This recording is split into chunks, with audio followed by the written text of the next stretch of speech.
Hey everybody, what's up? We are out here back on the trail. Adrian, TNA podcast. And guess what? We got a special guest with us today. That's right, there he is. The man, the myth, the legend, the gargantuan Alfredo Donato. Look at him getting smaller. Alfredo has to be like 5 steps behind us to just be at our level of... So, yes. Look at that. It looks like you're about to take like a bite of my head though. Ow! Look at this guy. So, we will watch for cars.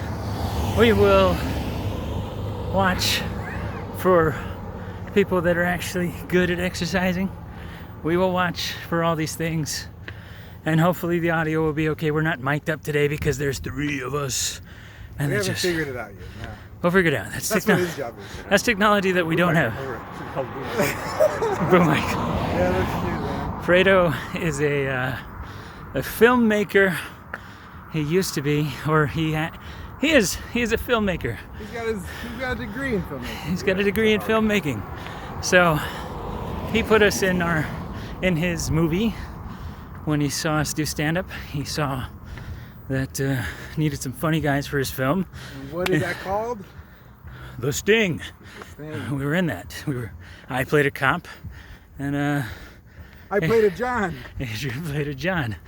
And I'm not a cop. This is pre-pandemic, post-pandemic. Yeah. I think that's going to be the new norm. But I'm not a cop. Didn't really. Well, I look like a fat cop. I played a fat cop. Fredo directed and wrote it. Just a cop. Just a cop. You just say a cop. No, fat cop. It's like redundant if you say. No, I saw it in the script. How It said fat was he then? it said fat cop. So I got to get out of character and eat. Skinny cop in El Paso. Think about it, I mean. Oh yeah, I played a skinny El Paso cop. So as we did, say hi everybody. Say hi to Fredo. And Fredo, say hi to the people that may or may not watch. You want to go across the street now? sure. All right, let's cross the street, guys. You hold hands or no? We could. All right, 3 okay, hands. all right. 3 hands. It's out of frame, so nobody will notice. Oh, you'd be jacking somebody off right now. Imagine the I know. below the waist shot. What's happening below the waist? Who knows? But here we are. That's why I was a John. Here we are on the podcast again. Going uphill again. So I'm gonna get us all back in frame again. Guy was getting... Oh, good. You know, activities. Double up on your activities. That's what we're doing. Yes. So for people that don't know or haven't watched this before, we are 2 comics that decided to get off our couch and start being active. And you know, we said, fuck it. We want to do a podcast too. Let's do it while we're getting active and getting some steps in. So that's what we're doing. TNA podcast. This won't always be the walking version, but here it is. Here we are. Walking. Wow. These guys. Oh, my God. So, Fredo just There got... was no like video. It was just like an audio podcast. It'd just be 3 guys going. Right. Yeah. You wouldn't know what they were doing. So, Foreign audio clips. that's right. So, I know, it's weird. We are huffing and puffing because it's uphill. And Fredo's with us. He's much fitter, much taller, obviously. Fredo was before he was a filmmaker. His day job is now I'm a test engineer. for a... We are me. That's all you need to know. That's right. He's a test engineer. He was a personal trainer. We spent some time at the gym together. And What a lousy job, dude. What the hell? No, fucking idiot. At least you went. So I didn't hire him. We were friends. So Oh, okay. kind of worked. Yeah. Tell us about that, dude. Yeah, tell us about your time. What could have been the inspiration to be a personal trainer? I don't know, man. And I was... You weren't an overweight kid or anything, were you? Oh yeah, definitely. You were overweight? Oh yeah. Fredo comes from a I grew into my height. yeah, he comes from I got chubby way beginnings. Huh. But he's also, how tall are you, Fredo? 6'4"? 6'4". I think last time I came here it was 260. I got a picture back in the. Yeah, so I'm Wow. And then I'm like, now I'm I'm- like, yeah, lost Yeah. some weight, but maintained balance. so I'm 5'9" when I don't slouch, but I always slouch. And Adrian is I'm 5'6" barefoot. Believe that. I'm gonna go short 2020. oh, shit. See, I'll just stand here so you can see me in frame. it's like it's like Fredo's the dad, I'm the mom, and Adrian's the little boy Hey. or little girl. You're a little girl. With the beard. That's what the hair's for. Little bearded Yeah. girl. So you were a trainer. Was that like right out of high school, or how'd you? No, it was after the Air Force. Yeah. Oh, okay. Yeah, it was after the. Yeah. Yeah. Definitely. So you went into the Air Force immediately after high school, or what? Yeah. Yeah. And how was that? How long did you do that for? It's 4 years. Went to Germany. Was in a combat comm unit. Did some college that I was in. Got out. Sport college. Pretty much it. Moved to Paso for 6 years after college. Maryland, Tennessee. Now I just go all the way across. I'm some kind up in El Paso again. Yeah. Working too much. People on motorcycles are cool.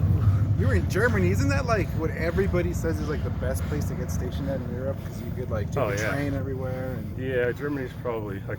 Had I not been there already, I would have re-enlisted to go there. Wow. So I had a pretty fortunate, very lucky career, even though it was just 4 years.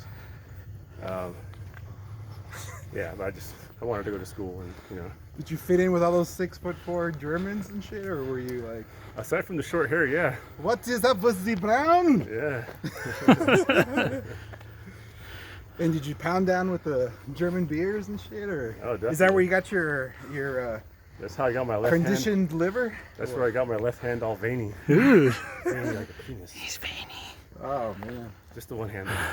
Holding beers. You're so veiny. I remember you're a huge hops fan, right? You're a big fan of IPAs. And, oh, you brew your own beer too, right? I built the kegerator a few years ago, yeah. Yeah, Oh, this- yeah. Fredo this get- guy's an engineer to the Yeah, max, dude. Fredo gave us our appreciation for not Budweiser or not Bud Light.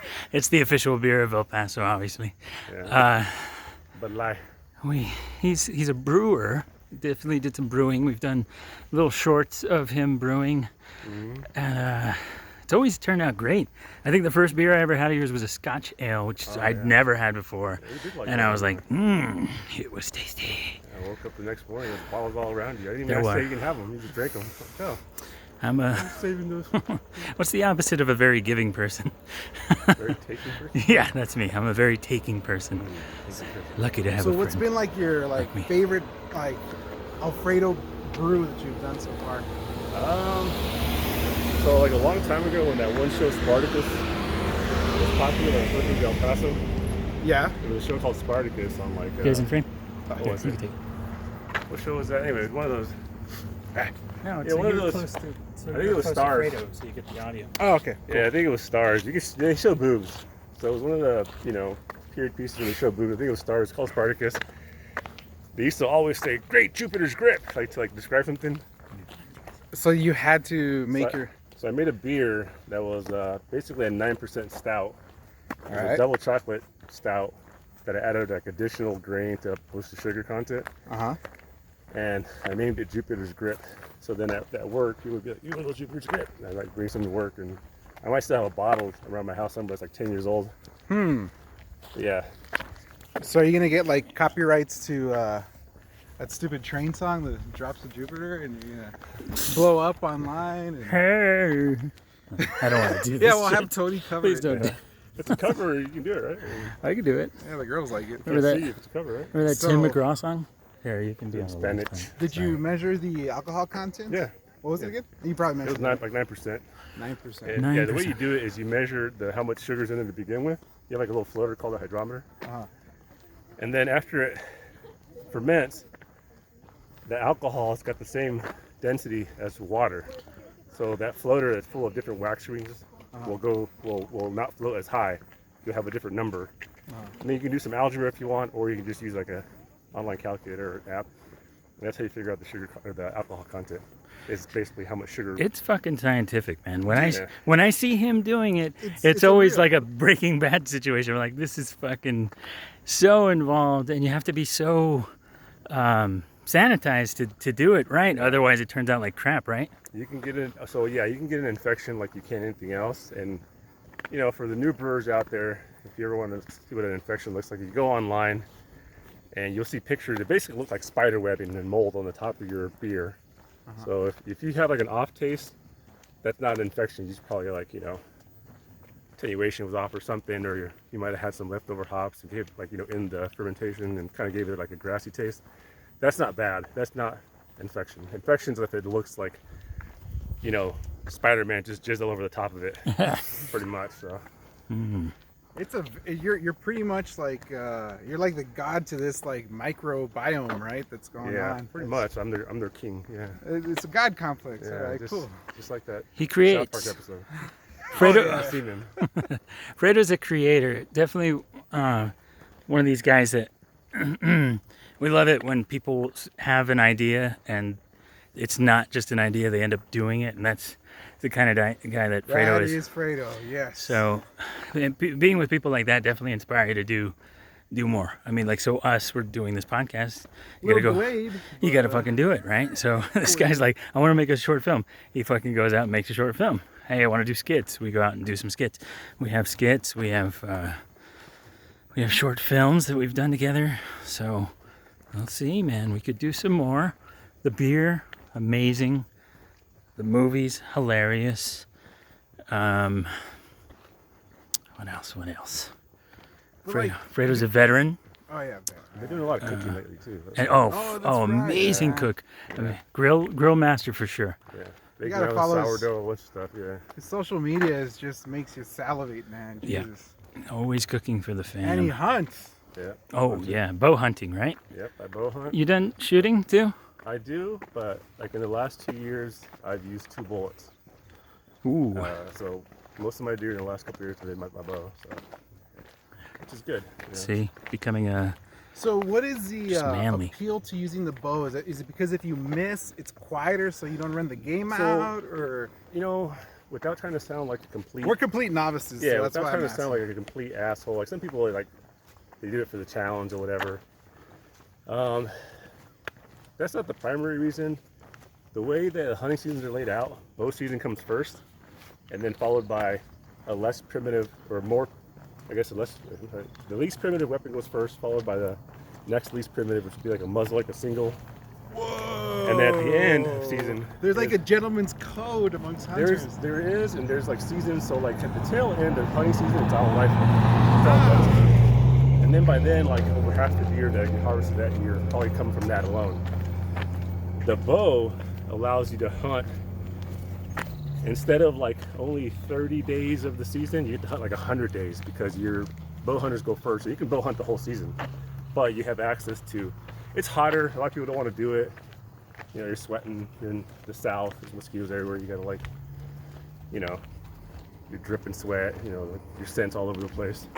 But the appeal is that you get to hunt earlier, not that it's harder for me. Some guys say, "Oh, I love the challenge." It's like, yeah, the challenge for me is like second and third. Huh. I had no idea, man. Yeah. I thought it was just a flex. No, Just it's not literal a- flex. But No, yeah. Bowflex? Yeah, that's what it is. wow. And you're out in Tennessee, right? Yep, so Tennessee. I'm assuming it's hunting grounds like I literally hunt less than a half mile from my house. Jesus. I mean, Tennessee's got a lot of hunting properties, like the Republic. Yeah.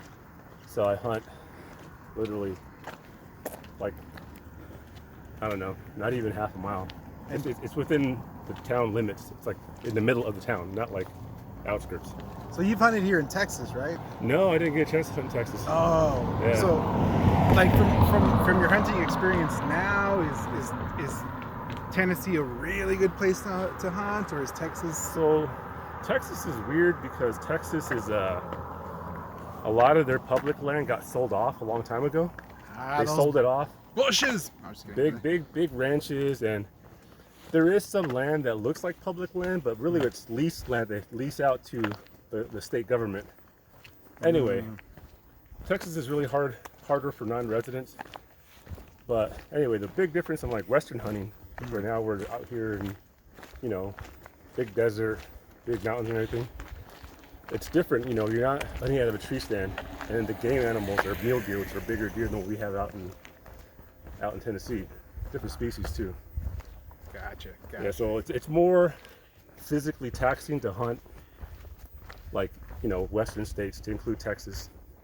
You know, the western part of Texas, where it's like a lot of hiking, a lot of, you know, top of mountaintops with binoculars kind of stuff, you know. So Wow, dude. So like in these what 10 minutes, like Fredo said, I don't know how many different interesting things that most people don't do. I've never tackled hunting. I've never tackled beer making. Sure as hell not an engineer. Were you always like a nerdy kid, a science-based kid, like in high school? yeah, I was one of 6 kids, so I don't know if it stems from being like nerdy, but more like crafty, because you have to do more with less kind of stuff. You're a big family or what? Yeah, there's six kids. Yeah. So, you know, you have to make your fishing tackle last longer. You have to do DIY whenever you can. You know, so that kind of stuff. Did you have like a mentor that showed, like your dad, an uncle, or No, older brother that? For fishing, it was my dad. We did a lot of fishing growing up in the Colorado River. And then hunting, big game, I mean, you do like small birds and all that, was like not much to it. And like, I didn't have a lot of opportunities growing up, because it's kind of like you have to be almost, you know, well off to hunt. It's kind of an expensive hobby for the western side of the country, especially with tags and like that. Whereas, like, it's very cheap to be a hunter in the eastern part of the country. Yeah. So. Is it because like it's just a massive amount of deer on the east? Yeah. Yep. A lot more deer. That's the little things. The little I do know about hunting is that deer's a massive problem, right? Yeah. You have to do a lot of lottery systems in the west. Like, if I could do it all over again, the 6 years I lived in El Paso, I wouldn't have lived in El Paso. I would have lived in New Mexico somewhere, even if it's the outskirts of Northeast or That ran the border, right? I would have, yeah. That's what I would have done, because New Mexico has a lot better hunting opportunities than Texas does for people that don't have their own private land. Yeah, so I got to try you made some chili out of deer meat, right? what? Just the chili that you made out of deer meat, it was delicious. Oh yeah, I do everything with it. I've made Tons of stuff. salami, jerky. I mean, salami that was a challenge, but it's good. Pastrami, corned it. I made tamales out of it. Those are very popular with my friends. Yeah, Yeah. in Tennessee, I'm sure, man. I'm sure. Oh man, I have to remind them, make sure to take the husk off. Otherwise they're gonna like bite into it like a freaking protein bar or something. Tamalo. Oh man, it was so good except for that wrapper in the outside. Like, no, dude, I told you to take that off. Bullshit. Somebody bit into it. I've heard of people doing it. None of my friends have done it, but I have to remind them. Like, they all say they have a story about it though. It's not edible. I'm self-conscious to say I'm probably the dumbest one of your friends, because Jesus Christ, man, you're fucking brilliant. Wow, dude. So, what did you start learning how to like make sausages and all that during hunting, or is it a skill you had already? No, so sausage I learned how to make also because of hunting. Fucking Right. good. Yeah. Wow. So yeah, making your own sausage. And my friends like to give me some grief about it, my hunting buddies. I just like to, because like I'm like, you know, document my ratios and that kind of stuff, my fat ratios, and I'm real specific about what fat I use, what percentage of fat I use.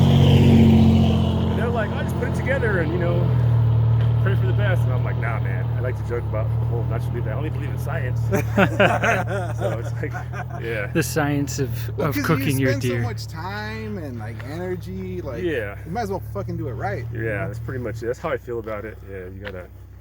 No, I get fat, pig fat, back fat from the pig, from a local farmer who sells it to me for like $2 a pound. So I'll buy like 10 pounds, and the reason I use pork fat is because the neutral taste. If you use beef fat, it'll taste delicious, but it'll taste like beef. Like beef fat's very overwhelming, Yeah. whereas pork fat's very neutral. So then you actually taste the deer. You know, But yeah, no, I'll reach out. They think I'm kind of crazy. Like, why go through the efforts to buy fat from a farmer? It's like, it's a website. I'm not the only one doing it. People do it. They just call a guy up, say, you want some fat. And he sells you $2 a pound. You know, a lot of sausage makers do that kind of stuff. So, you know, nothing goes to waste. So, I think I've reached a point in my life, personally and as a father, where I now have more free time yeah. to like really do stuff like that, man. Because geez, I can just imagine all the research and reading. It's definitely so. 2 years ago, or 2.5, 3 years ago, last time I came down Paso, I was like 260. I didn't even realize I ballooned that much. I'm about 235 now. Well, you fit in the crowd, so Oh, like, yeah, sure. we can speak. And then, But and doing a lot of the hunting. I hunted that year before, but rifle. And I didn't get into tree stand. I didn't get as deep into it. But now, like, I worked out to make my hunts easier. But before, you worked out because you're in the military, or you're trying to, you're a young guy, you want to like meet girls or whatever, meet women. So that was a reason to stay in shape, right? But then, like, for a while there, it was just like a lot of work and dedicated relationship, and it's like, I don't know, whatever reason you let yourself go. I think she feeds me while I sleep, like baby bird style. Like, I'm sleeping and she just like spitting in my mouth. I don't know. the most vivid dream last night. Fredo's speaking of his wife, possibly. Sorry, ladies. Trying to be taken. right. Oh, Too long. not only that, I was the reverend at Mr. Alfredo Donato's wedding. The official did. It was a good one, right? It was a good time. It was the best one I've ever been to, personally. Oh, fucking stand-up comic is the fucking priest. Yay. But yeah. Oh, I do weddings, guys. Yeah, hire me. And you actually met your bride, your wife. Alfredo met his bride at a wedding. At another friend of ours' wedding. She was finishing up law school, so I invested when the stock was low. She didn't know any better. I was like, oh shit, buy now. Learn from this man. And she's half Japanese, right? Yeah, she's half Japanese and half Tennessee. Or half South, what do you want to look at it? Half Tennessean? Yeah. Half Southern. Were you the first Latino she had dated? I don't ask her questions like that, you know? Oh, yeah. We don't want to know these things. You know, whatever. I don't ask that kind of questions. I kind of just live in the now. And that's how confident this dude is. Yeah. I don't need to know nothing. No, we've always said it. We've always said it. I always told her she's welcome to ask me. I mean... Why would you open that Pandora's box? Yeah, you don't want to. Relationships are hard enough. You don't want to open any of those doors. Yeah. We've always said, don't tell me about your past relationships. It'll lower my view of you. Yeah. I don't know why. I don't know about that, but yeah, I get you. Well, I just kind of like, are you STD free? Yes. Okay. That's good. That's good. You like meth? No? Perfect. No mysterious bumps. And you guys have been happily married 2 years now. 2 years ago, 2 days ago. Yeah, it's coming up on my Facebook memories, all the wedding pics. And it was fun. It was a fun wedding. There's pictures of you in the background crying. I was crying. Yeah. It's because of the Costco membership. I lost my Costco membership card to his wife. Yeah.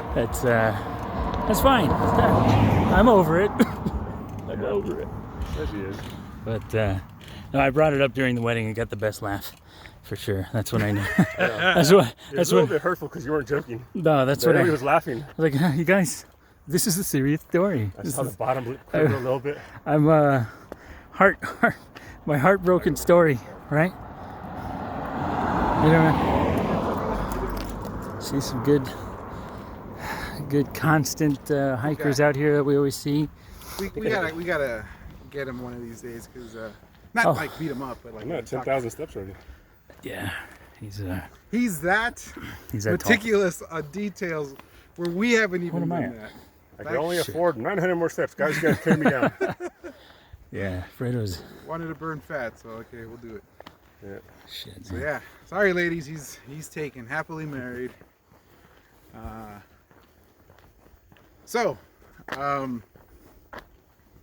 Tennessee, man, you seem very happy there, dude. Like, oh yeah, it's you get along with her family really well. It looks like and, very well. Yep. One of the few legit happy marriages I could actually vouch for. You know, it's It's been it hasn't been difficult at all, actually. It's been pretty easy.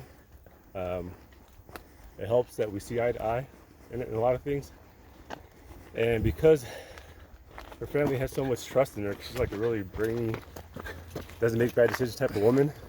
They just trust that she made the right decision. So I don't know. I don't know. I guess that worked out. So. And her brother's in real estate, right? Yeah. That guy's really cool. Yeah, he's in real estate. I didn't get to attend his wedding, but I did go to the bachelor party in Vegas. And man, did we have fun. Yeah. A lot of That was fun. a lot of fun. We had too much fun. And I got to meet your, at the time, future brother-in-law. He's cool as hell, man. Like, Yeah, definitely a cool family. Yeah. Got a lot of incriminating evidence on her, so that's good. Oh man, So he I married into a family of lawyers and real estate. yeah. I mean, moguls. just Pretty good. visiting Tennessee actually made me a lot happier. I came back with this sense of euphoria for sure. Yeah, It's beautiful out there. It's completely different. Green mountains, very trees everywhere. People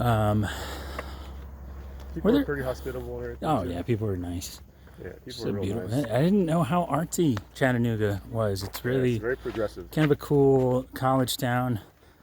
Really fun to walk around. Lots of the park is amazing. Like this big, with a Yeah. water lake in the middle, right? Some kind of pond. Yeah, it's the Tennessee River, and it like becomes big That's lakes right. in a few places. It's got a lot of lakes around that. You only saw that one lake, but it's voted typically the number one, number two most outdoorsy city in America by like Outdoor Magazine. Oh yeah, I don't- didn't yeah. want to go inside. It was really gorgeous out there. Yeah, Who would have known? a lot of Civil War stuff out there too, that kind of stuff. Yeah, Civil War stuff, good statues, and But- a lot of history. The main street there in downtown Chattanooga, they've got 2 commercial restaurants. And a few years ago, the city council said they were trying to make it so that only like small business, mom and pop type restaurants are in the downtown area, in the main street. Oh wow. So there's still 2, like a Buffalo Wild Wings and like I think a Chili or something like that. And once they're gone, they'll be the last 2 businesses downtown that are big chain. Yeah, we should definitely do that And here. it's a big foodie place for sure. Wow. Yeah, we should do that. We should Tony, do all local. Killed it. This one place called was it Sing It and Wing It? Sing It or Wing It? Oh yeah. Karaoke spot, man. Oh, I thought he was winging it with the. No. So I always wing it. That's my thing. Sing It or Wing It. It's a chicken wing place, which is poison to Tony. Oh, that's you right. guys. Yeah, I didn't tell that story. But Yeah. it's a karaoke place, so that's why it's called Sing It or Wing It. Yeah, So. I'm allergic to chicken, but not to singing on stage. I told you that in confidence. Yeah. Weird allergy, folks. We'll talk about it sometime. Yeah. I still feel bad about the song you kept singing over and over again. I couldn't figure out why you were singing it, but I was like, all right, cool. Yeah, so this guy asked me